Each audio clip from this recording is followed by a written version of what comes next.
Hello guys, life is beautiful याच्यात तुमचं पुन्हा एकदा स्वागत आहे. तुम्ही जर कालचा व्हिडिओ पाहिला असेल तर तुम्ही ऐकलंच असेल की आम्ही एका निर्माल्य ट्रस्ट थ्रू एका कॅम्पमध्ये आलेलो आहोत आणि आजचा डे पण खूप छान गेला. खूप मस्त गेला दिवस आजचा.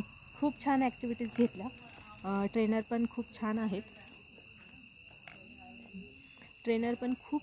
आणि त्यांनी झुंबा घेतला, बऱ्याचशा ॲक्टिव्हिटीज घेतल्या, एक्सरसाइज घेतल्या, बॉल थ्रो करणं घेतलं.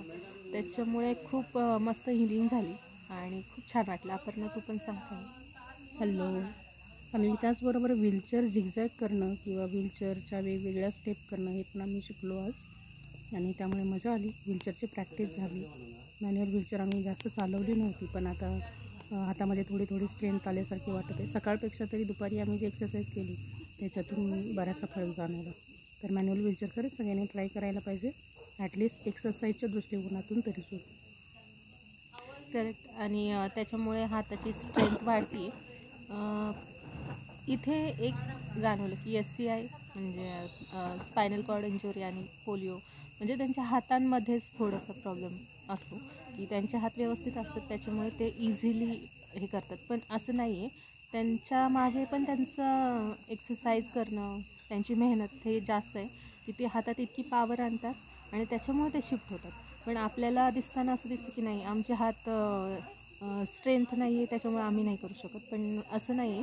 आत्ता आम्ही चेअर चालवताना ते जाणवलं की जर ती चालवली तर आपणही त्यांच्यासारखं चालवू शकतो. इतकं नाही पण बऱ्यापैकी चालू शकतो, त्याच्यामुळे ते करायलाच हवं. बरोबर आहे. आणि असं होतं की आपण खूप वेळ बसल्यामुळे आपले स्नायू वाकडले जातात किंवा ते वर्कआउट होत नाहीत. मग त्यामुळे जर एक्सरसाइज आपण चालू केली तर जो आपल्या शरीराचा भाग चालत नाही आहे तोसुद्धा ॲक्टिव्ह राहण्यासाठी किंवा तो जास्त यूजफुल होण्यासाठी त्याची मदत होते. अगदी बरोबर. तर नक्की ट्राय करून बघा आणि हारायचं नाही आहे, करत राहायचं आहे. नाही जमलं तरी ट्राय करत राहा. Life is beautiful.